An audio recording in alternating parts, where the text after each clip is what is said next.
दोस्तों, महाभारत से पहले क्या था? कैसे पड़ा हस्तिनापुर का नाम हस्तिनापुर? भारत का नाम आखिर भारत क्यों रखा गया? कौन थे पांडवों के पूर्वज? दोस्तों, महाभारत के बारे में हम कितना जानते हैं?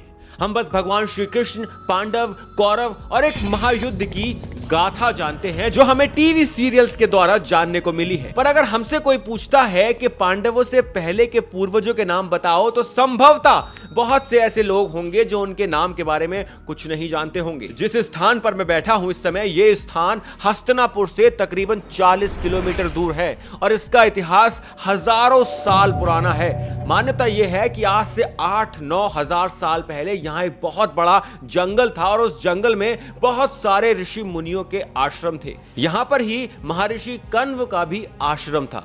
ये पास में यहां पर एक आश्रम है जो 2-3 साल पहले तो यहां पर मौजूद था, पर अब शायद तहस नहस हो चुका है, या तो बाढ़ की वजह से, या देख रेख ना होने की वजह से, या फिर इस आश्रम का शायद अब निर्माण चल रहा है। मुझे नहीं पता, पर वहां अभी बैठना मुश्किल था तो मैं वहां से थोड़ा सा आगे आ गया हूं और मां गंगा के किनारे पर बैठा हूं। और आज आपको यह वीडियो अंत तक देखनी है अगर आपको यह जानना है कि आखिर पांडवों के पूर्वज कौन थे। इस वीडियो के 2 पार्ट होंगे। इस वीडियो के दूसरे पार्ट में मैं आपको उस स्थान पर लेकर जाऊंगा जहां पर महाभारत के युद्ध से कई हजार साल पहले का इतिहास आज भी मौजूद है। इस स्थान पर दोस्तों जहां मैं बैठा हूं, यहां पर महाभारत के युद्ध के बाद सैनिकों को उपचार के लिए लाया जाता था, क्योंकि महर्षि कण्व के आश्रम में और बहुत सारे ऋषि मुनियों के आश्रम में यहां पर आयुर्वेदा की प्रैक्टिसेस होती थी। इसीलिए यहां पर ही सैनिकों को, घायल सैनिकों को उपचार के लिए लाया जाता था। यह स्थान इतिहास के पन्नों में बहुत ही महत्वपूर्ण है, पर अब इस स्थान पे कुछ खास बचा नहीं है। इस स्थान की डेमोग्राफी अब काफी हद तक चेंज हो चुकी है। सनातन को मानने वाले यहां पर अब बहुत कम लोग मौजूद हैं, इसीलिए इतिहास जो है वो लगातार मिटता जा रहा है।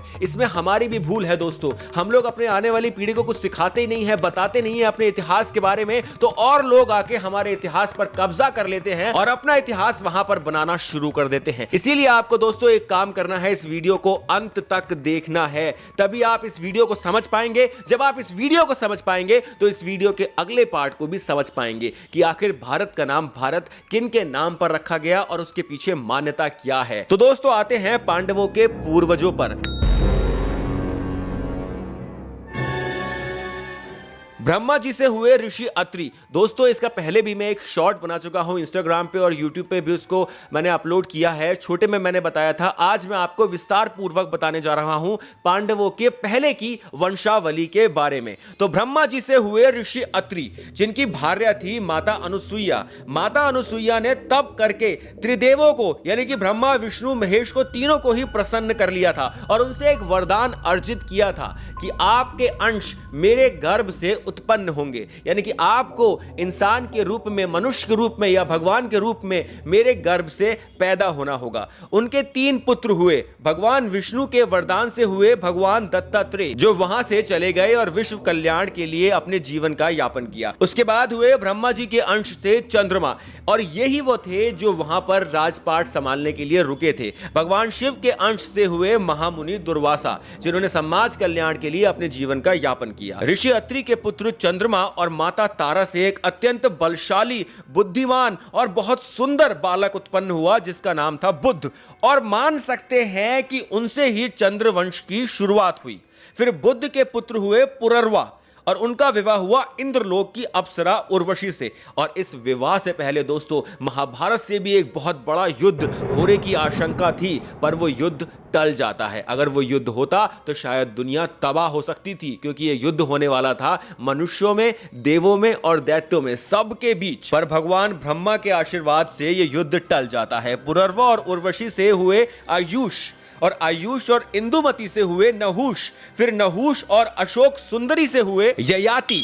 अब दोस्तों ये नाम आपको याद रखना है, ययाति। मान के चलिए कि इनसे ही बहुत सारे वंशों की शुरुआत होने वाली है। राजा ययाति।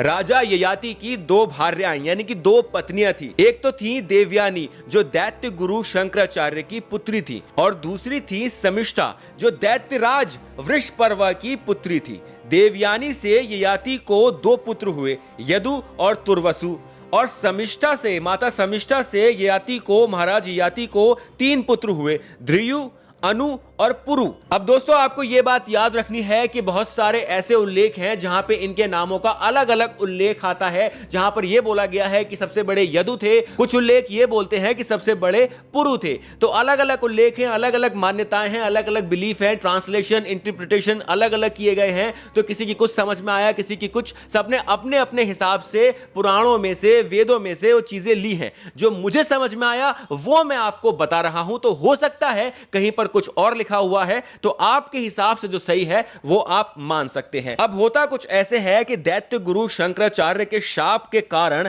ययाति अपने सबसे छोटे पुत्र पुरु को अपना राजपाट सौंप देते हैं। अब पुरु चंद्रवंशी राजा बन जाते हैं। अब बाकी के जो 4 बच्चे थे, सबसे बड़े थे यदु।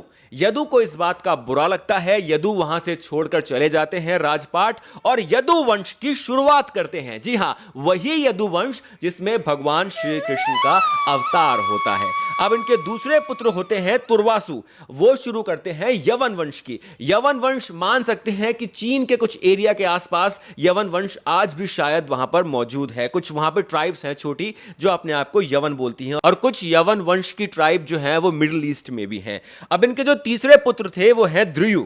द्रुयु शुरुआत करते हैं भोज वंश की, जो काफी हद तक एक बहुत बड़ा वंश रहा पर धीरे धीरे सिमटता चला गया। और जो इनके आखिरी पुत्र थे, चौथे पुत्र अनु, वो शुरू करते हैं मलेच्छ ट्राइब की। मैं इसे वंश नहीं बोलूंगा, एक ट्राइब बोलूंगा। ये थी गांधार के ऊपर का एरिया जो था वहां पर ज्यादा फेमस थी, वहां पर की ये पॉपुलर ट्राइब थी। और ये थोड़ा कम वैदिक जो धर्म होता है, नियम होते हैं, उससे थोड़ा सा कम जुड़े हुए थे ये लोग।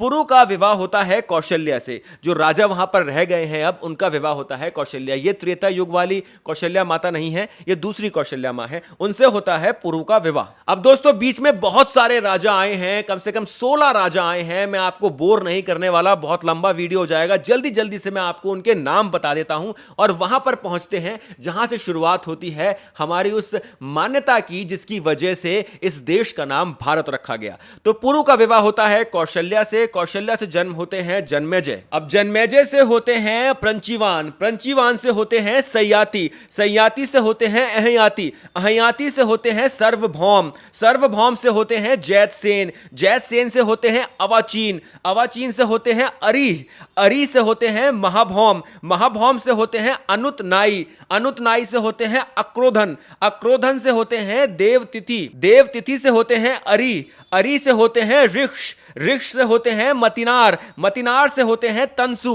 तंसु से होते हैं इलीन, राजा इलीन का विवाह होता है माता राथांतरी से, उससे होते हैं महाराज दुष्यंत, जो एक बहुत ही पराक्रमी राजा थे। अब दोस्तों अगले व्लॉग में मैं आपको बताने वाला हूं कि महाराज दुष्यंत के बाद कौन आए जिनके नाम पर हमारे देश का नाम रखा गया। आखिर मान्यता है क्या उनके नाम के बारे में? उम्मीद करता हूं कि आप दूसरा व्लॉग अवश्य देखेंगे। यह व्लॉग मैंने वंशावली का बनाया इसीलिए है ताकि आपको समझ में आए कि आखिर पांडवों की वंशावली थी क्या।